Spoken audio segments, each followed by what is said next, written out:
So the psychometric qualities of the tests are very good. So then we could go to study 2. Can we calculate norm scores for these children? Again, we used the same group of 324 children between the age of 3 and 12 years. As I told you before, the tasks are designed for children up to 5 years old, but we decided to calculate norms until 12 years old because very often, if you test children with PDD-NOS, they're older than 5 years and you want to compare them with their peers. These are the data of the norm group. And what you see is that the older children get, the better their theory of mind gets. If you want to calculate norm scores, you also want to know, do we have to calculate norm scores for boys and girls separately? We looked at this with normal testing and we have found that this was not the case.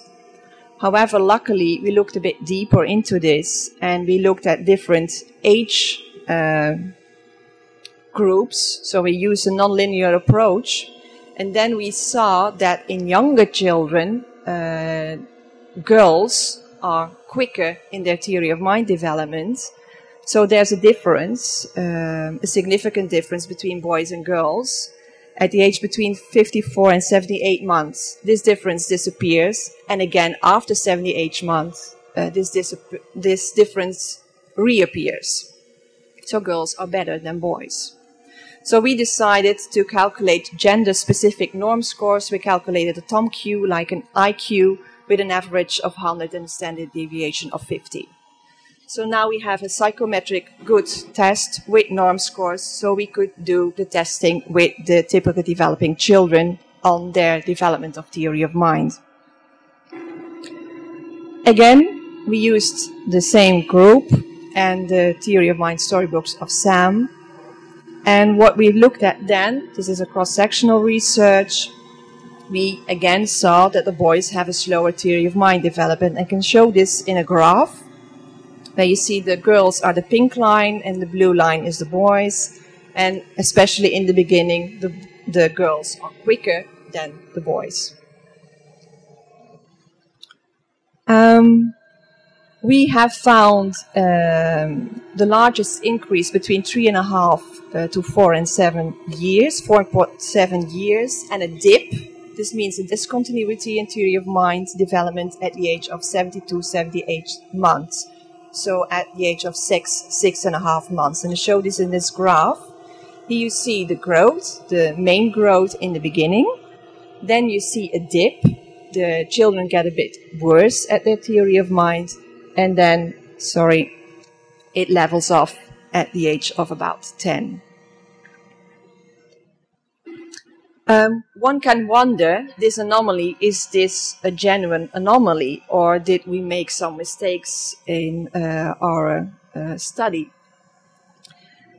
Is this due to accidental sampling variations? We looked at different locations. Can you find also dips at other ages? No, you cannot.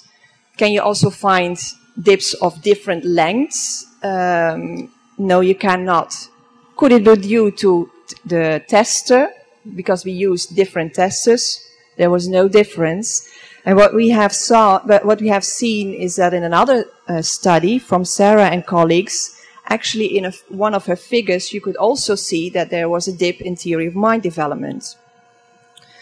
So next we looked at if this anomaly was stable, and this appeared to be, because we also saw this in the slope, and over different subscores.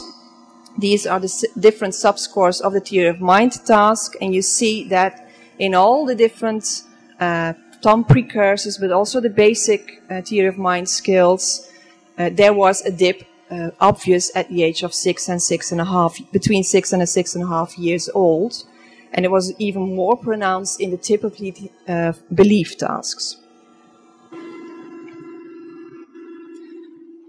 So then we went to study 4, to the children with PDD-NOS. We had 30 children, 3 to 8 years old. We had more boys than girls, 24 boys, 6 girls. We had 6 repeated measurements. We tested children every 4 months and in a total duration of 20 months. The control group was only tested once, and we used Sam, Laura, Peter, and Hannah in Dutch. Sam, Lotje, Peter, and Hannah. And what we have seen that is at the first measurement, children with PDD-NOS had a significant lower theory of mind than typical developing children. But at the last measurement, there was no difference anymore between the children with PDD-NOS and the typically developing children. And what these children have shown is a classical learning curve from being tested again and again and again. Even when you use parallel versions, they seem to learn from being tested. It's like, it's not a training module what we're doing, but they are learning from the testing. And that is something that has also been seen in Swiss research, which was also here on a poster at the Congress.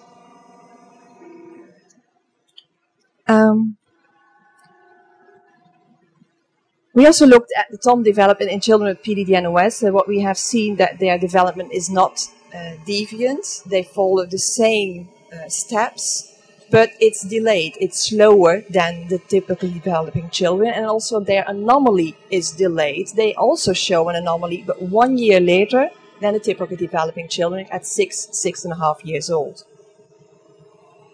So here you see that they are lower in the theory of mind. They show that at a certain point when the typically developing children show their dip, they look better than the typically developing children, but because they are not in their dip yet. And here you see that they also show a dip, and then they get worse again. Our conclusions are that we made a new theory of mind test, which is a comprehensive test on precursors and basic theory of minds. It has good psychometric qualities on validity, reliability, and norm scores, and it's discriminative for theory of mind problems. What we have found that the TOM development in boys is slower than in girls, and we found an anomaly at the age of 6. In children with PDD-NOS, we have found that there was a delayed theory of mind development, and also the anomaly is delayed. This could give some new questions. Is this TOM amelioration in PDD-NOS due to the repeated measurements, or is there also an effect of other factors like EF, central coherence, or other processes? Could you also see this in children with autistic disorder? And does this have implications for theory of mind training? Because we saw that mere exposure, in which we actually do nothing but testing, gets the same result. However, we all know that even from training, generalization is very difficult. So I think there is a big thing to do. We have some ongoing research. The test is used in other research on brain surgery and children with auditory hallucinations. And there are some replication studies on which there were 2 posters here on the Italian version and the French version. I'd like to thank you for your kind attention, and these are our collaborators. Thank you.